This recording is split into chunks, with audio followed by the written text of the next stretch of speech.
আজকে বৃষ্টি আসার আগ মুহূর্তে কী করলাম চলেন আপনাদের সঙ্গে শেয়ার করি। বাইরে বের হতেই বাবুকে নিয়ে দেখি ছোট পোলাপানরা সবই তো পাটখড়ি ছিপ দিয়ে এত সুন্দর মাছগুলো ধরছে। তাদের ছিপটা মাছ ধরার সময় ভেঙেও গেছে। তো বাচ্চাকে বললাম, দেখি কি মাছ ধরছো।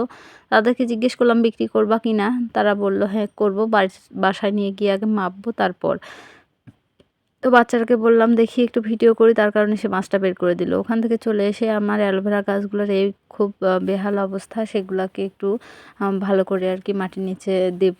আসলে ঝাঁট দিতে দিতে আর হচ্ছে মুরগি হাঁসরা সব এরকম করছে। তো অ্যালোভেরা গাছগুলো একেবারেই খারাপ অবস্থা। একটা দুইটা গাছ নিয়ে এসে লাগাইছিলাম আমার নানা শ্বশুর বাসা থেকে। সেখান থেকে অনেক গাছ হইছিল, অনেক মাথাতেও লাগাইছিলাম, অনেক মানুষজনরাও নিয়ে গেছে। তো আমার গাছগুলার এখন এই অবস্থা। তো শিকড় মাটি আর কি খুঁড়তে গিয়ে মাটি খোঁড়া ইটাই ভেঙে গেছে। তো অনেক কষ্ট করে আসলে সবগুলো চারা আবার নতুন করে লাগাচ্ছিলাম। তো যাই হোক, চারা লাগাতে লাগাতে আপনাদেরকে কিছু কথা বলি। তো আসলে সবাই সবাইকে একটু ভালোবাসা দেবেন, পাশে থাকবেন। আমরা কেউ কারো সাহায্য ছাড়া এগিয়ে যেতে পারবো না এই প্ল্যাটফর্মে। আসলে সবাই একটু আশা করেই এখানে কাজ করতে এসেছে।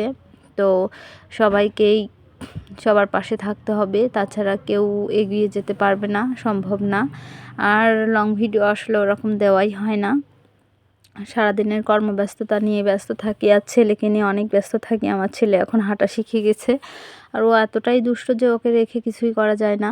ও প্রচুর দুষ্টু, প্রচুর দুষ্টু। কী আর বলবো, সারাক্ষণ ছোটাছুটির উপরেই থাকে, এক সেকেন্ডও বসে থাকে না। আমি আসলে সুযোগ হয়ে ওঠে না আমার ভিডিও বানানোর, ওরকম আসলে কেউ ভিডিও বানিয়ে দেওয়ার মতো কেউ নাই। আর ভিডিও একটা বানানো, ওটা এডিটিং করা, ভয়েস ওভার দেওয়া আসলে একটু টাইমের ব্যাপার হয়, আমি ওই টাইমটাও পাই না। আসলে 3 বেলা খাওয়াই আমার জন্য এখন অনেক টাফ হয়ে যায়।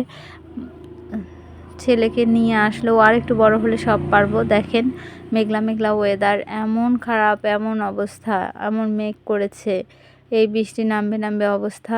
তো তাড়াতাড়ি করেই আমি গাছগুলো লাগিয়ে মেঘের এই অবস্থা দেখে বাড়িতে যাওয়ার জন্য করতেছি, আর বাবুকেও কাছে নিচ্ছি। তো গাছগুলোতে পানি দেওয়া শেষ করলাম, পানি দিয়ে এখন বাড়ির ভিতরে যাব। ভাবলাম বাড়ির ভিতরে যখন যাব একটা ভিডিও বানিয়ে নিই, যার কারণে একটা ভিডিও বানিয়ে নিলাম।